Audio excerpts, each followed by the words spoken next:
मुल्क भर की तरह सोबतपुर में भी यौम तकबीर जोश और जज्बे से मनाया गया। सूबाई वजीर मीर सलीम अहमद खान खोसा की खुसूसी हिदायत पर मीर फयाज हुसैन खान खोसा की क़ियादत में शानदार रैली निकाली गई।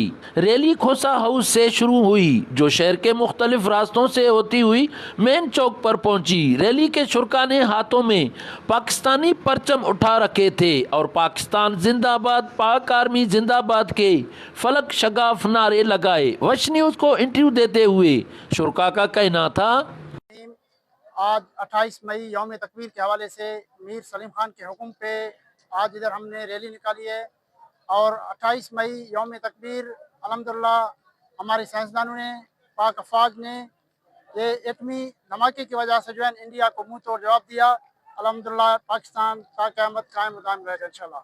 आज 28 मई 1998 को जो एटमी धमाके किए थे इंडिया ने, उसके मुकाबले में उस वक्त के वज़ीर आज़म 1998 में मियां मोहम्मद नवाज शरीफ थे। उन्होंने 6 एटमी धमाके करके चागी के मकाम पर मुल्क को नाकाबिले तस्वीर मुल्क बना दिया।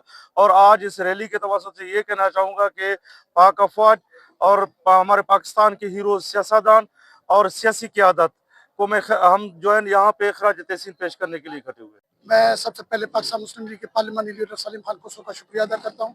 आज 28 मई के दिन के हवाले से आज उन्होंने यहाँ खोसाव से रैली निकाली गई और ये रैली का मकसद 1998 में जो धमाके हुए थे, पाकिस्तान ने 6 धमाके किए, उसकी अहद तजदीद का दिन था। आज हमने जोश व जज्बे के साथ आज का दिन हमने मनाया है। भारत के 5 एटमी धमाकों के मुकाबले उस वक्त के वज़ीर आज़म मोहम्मद नवाज शरीफ साहब ने 6 एटमी धमाके करके उसका जो है पूरा कर दिया हिसाब किताब।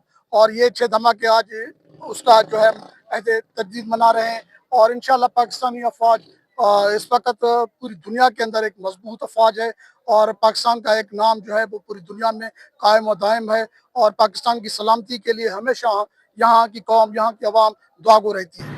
शुरका का कहना था कि इंडिया ने 5 धमाके किए, जिसके जवाब में पाकिस्तान ने 6 धमाके करके मुल्क को एटमी कुव्वत बनाकर ये साबित कर दिया है कि हम किसी से कम नहीं हैं और ये मुल्क ता क़यामत सदा सलामत रहेगा। कैमरा टीम के साथ सरदार मंगुल जई, वश न्यूज़, सोबतपुर।